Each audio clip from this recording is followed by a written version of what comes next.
let's talk about your pro rankings. Let's start first with the men, and then we'll go to the women. And I don't want NCAA you to go into rankings, you mean? NCAA rankings, excuse me. Yes, because there should be multiple rankings, as we've talked about. There will be so many rankings on the site.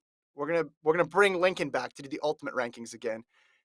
So first with the men, I don't want to go into individual stuff yet. I'll go into that in a little bit, but give me the Cliff Notes version of why Georgia is the favorite on the men's side, if you can.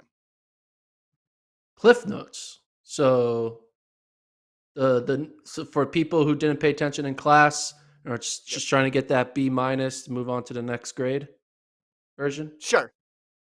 Got it. Sure. So Georgia, basically, I kind of break it down in the episode. So, but I break it down more. But basically, they have two pods of people. They have two really good sprinters / quarter milers, and then four extremely talented multi-event athletes.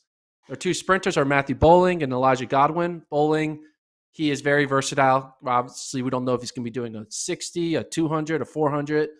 He has the ability to long jump, so he's going to be valuable to whatever short sprint he does, his long jump, and a 4x4 split.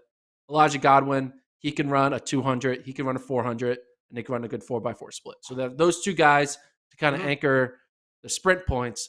And then they have four heptathletes on the indoor scene who can all score. They probably can go 1, 2, 3 potentially, and then their fourth could maybe score.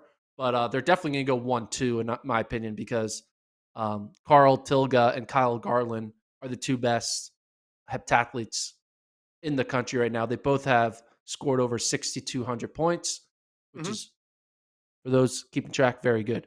So it's gonna be just like a 2-part team: the two sprinters, the four heptathletes, and that's it. So it's gonna be 6 guys.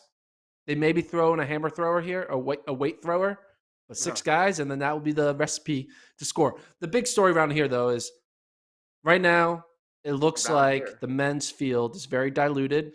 There's a lot of good athletes on multiple teams. So typically 50 points it takes to win. As of right now, I'm looking at it be a 40-point to win. Now, it can change.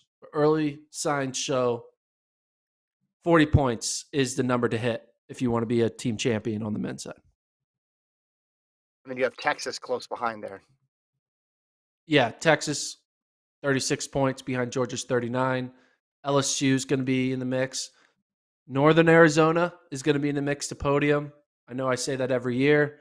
Every year I pick a distance team to potentially Podium, whether it was the Wisconsin men with Oliver Hoare and Morgan McDonald, or the BYU women with Courtney Wayment and their DMR crew. NAU, I thought, could have done it in 2020, but then pandemic hit.